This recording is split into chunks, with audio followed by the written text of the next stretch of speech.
31 ta' Marzu, San Benjamin, Djaknu u Martri, qatluh għal-ħabta tas-sena 424. Fil-bidu tas-seklu 5, l-insara tal-Persja kienu gawdew 12 sena ta' paċi. Fis-sena 420, matul ir-renju ta' Isdergard, iben is-Sultan Sapor III, dan is-sliem kien disturbat mid-żelu xejn għaqli ta' Abdas, isqof Nisrani, li ħaraq it-tempju tal-Alla Nar, is-santwarju kbir tal-Persjani. Ir-re Isdergard għeddet li jeqret il-knejjes kollha tal-insara kemm il-darba l-isqof ma jibnix mill-ġdid dak it-tempju. Billi qadbat irrifjuta li jagħmel dan, allura t-teddida ġiet eżegwita, il-knejjes ġew maħruqa, lill-Abdas qatluh u bdiet persekuzzjoni ġenerali li damet sejra 40 sena. Isdergard miet fl-421, imma ibnu u suċċessur tiegħu Varnes komplew il-persekuzzjoni b'illa akbar. L-insara kienu sottomessi għal moħqrija mill-aktar kifra. Fost dawk li sofrew kien hemm Benjamin Djaknu li kien mitfuħ il-ħabs. Fl-aħħar ambaxxatur tal-Imperatur tal-Kostantinopli għalalu l-ħelsien bil-kundizzjoni li hu qatt ma jkellem aktar lil ħadd min-nies tas-sultan dwar ir-reliġjon. Iżda San Benjamin kien iħoss li kien dmir tiegħu li jippriedka lil Kristu u li ma setax iżomm iskiet. Għalkemm ġie meħlus fuq il-ftehim li sar bejn l-ambaxxatur u l-awtoritajiet Persjani, u ma rridx joqgħod ma jitkellimx u ma kien jitlef ebda opportunità li jxandar lil Kristu. Wara li ġeluh isofri ħafna, San Benjamin tawh il-martirju għal ħabta tas-sena 424.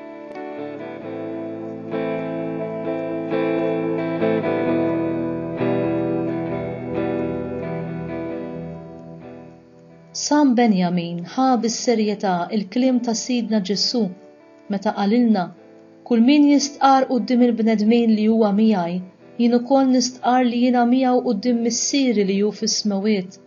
Iżda min jiġħad lili quddiem il-bnedmin, jien ukoll niġħad lilu quddiem missieri li hu fis-smawiet. Mattew kapitlu 10 versi minn 32 sa 33. Benjamin ma ċaħax lil mulej u hekk huwa sofra l-konsegwenzi terribbli li ġabu magħhom il-mexxejja ħżiena. Sakemm ma nkunux lesti li nitilfu ħajjitna għal Kristu, aħna mhux se nirtu s-saltna tiegħu u lanqas għandna nirtuha. Illum għati l-qalb tiegħek lil Ġesu u għejx ħajtek għalih biss, ħalli hu jkun jista' jippreparalek post għalik fis-saltna eterna tiegħu. Dan li ġej huwa kliem Kjara Lubik. Ġesu jħeġġiġna biex ngħixu bi-sħiħ il-fidi tagħna fih, għax il-ħajja eterna tagħna tiddependi minn kif inkunu ġibna ruħna miegħu f'ħajjitna hawn fl-art. U jgħidilna li jekk aħna nuru li nafuh quddiem il-bnedmin, u jkun jista' juri li jafna quddiem missieru. Iżda jekk inkunu ċħadnieh quddiem il-bnedmin, u wkoll jiċħadna quddiem il-missier. Għax iħobbna Ġesu qed ifakkarna fil-premju jew fil-kastik li se nieħdu wara din il-ħajja. Kif jgħid wieħed minn missirijiet il-Knisja, Ġesu jaf li xi darba aħna aktar nitqanqlu mill-biża' tal-kastik milli mill-wegħda ta' premju sabiħ. Għalhekk hu qed ikabbar fina t-tama fil-għena bla tmiem u fl-istess ħin biex isalvana iqanqal fina il-biża' tal-kundanna. F'moħħu Ġesu għandu ħaġa waħda biss, li aħna naslu għal ħajja ta' dejjem malla. Fl-aħħar mill-aħħar dan biss jott, dan hu lan li għalih ġejna maħluqin. Bih biss fil-fatt nistgħu nilħu l-milja tagħna u nigżmu b'mod sħiħ it-tamiet kollha tagħna. Għalhekk Ġesu jħeġġiġna nistqarruh sa minn issa stess. Imma jekk f'din il-ħajja ma rridux li jkollna x'naqsmu miegħu, jekk niġħduh issa, meta naslu biex ngħaddu għal ħajja l-oħra, għad insibu ruħna maqtugħajn minnu għal dejjem.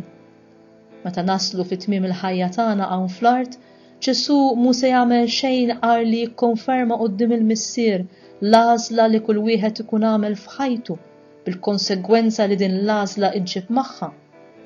Meta semma l-ġudizzju tal-aħħar, urid jurina kemm importanti u serja id-deċiżjoni li nieħdu f'din il-ħajja, infatti fuqha tiddefendi l-eternità tagħna. Xi profitt se nagħmlu minn din it-twissija ta' Ġesu? Kif se ngħixu din il-kelma tiegħu? Qed jgħidilna hu stess kull min jistqar li hu miegħi.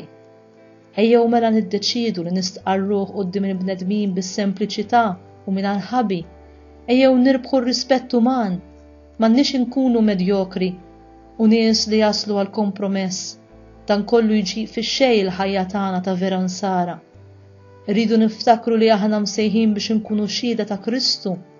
Hu jixtieq jasal għand il-bnedmin kollha bil-messaġġ tiegħu ta' paċi, ġustizzja u mħabba sewwa sew permezz tagħna. Ejjew nagħtu xhieda tiegħu kull fejn inkunu, fil-familja, fuq ix-xogħol, fl-istudju u f'kull ċirkustanza oħra tal-ħajja. Għandna nagħtu din ix-xhieda fuq kollox b'imġiebna, b'ħajja onesta, bidrawwiet safja, bla ma nkunu marbutin mal-flus, billi nieħdu sehem fil-fergħ u fid-dbatija tal-oħrajn. Ix-xhieda tagħna għandna nagħtuha b'mod partikolari billi nħobbu lil xulxin inkunu ħaġa waħda. Bekk il-paċi u l-ferħ sħiħ li Ġesu jgħid li jagħti lil kull min hu maqut miegħu jimlewlna qalbna minn din id-dinja stess u mbagħad aħna inwassluhom lill-oħrajn. Lil dawk li jistaqsuna għaliex inġibu ruħna hekk, għaliex aħna tant fil-paċi, għalkemm qed ngħixu f'dinja mqalba, għandna nwieġbu bl-umiltà u bis-sinċerità bi kliem li jnebbaħna l-Ispiritu Santu, bekk inkunu qed nagħtu xhieda ta' Kristu anki bil-kliem u bl-idejat tagħna. Imbagħad għandu mnejn li ħafna minn dawk li qed ifittxuh ikunu jistgħu jsibuh. Xi drabi jista' jkun li jifhmuna ħażin, jew li ma jaqblux magħna, jew waqgħuna ċajt u forsi anke joħduha kontrina u jippersegwitawna. Ġesu preparana anki għal dan, bħalma ppersegwitaw lili, hekk ukoll jippersegwitaw lilkom. Ġwanni kapitlu 15 vers 20. Għadna fit-triq it-tajba. Ejjew inkomplu nagħtu xhieda tiegħu b'kuraġġ, anke meta jiġu fuqna l-provi, anke jekk ikollna nagħtu ħajjitna. Dak li qed jistennina jistħoqlu dan kollu. Hemm il-ġenna qed tistennina, fejn Ġesu dak li aħna nħobbu jistqar li hu magħna quddiem il-Missier għall-eternità kollha.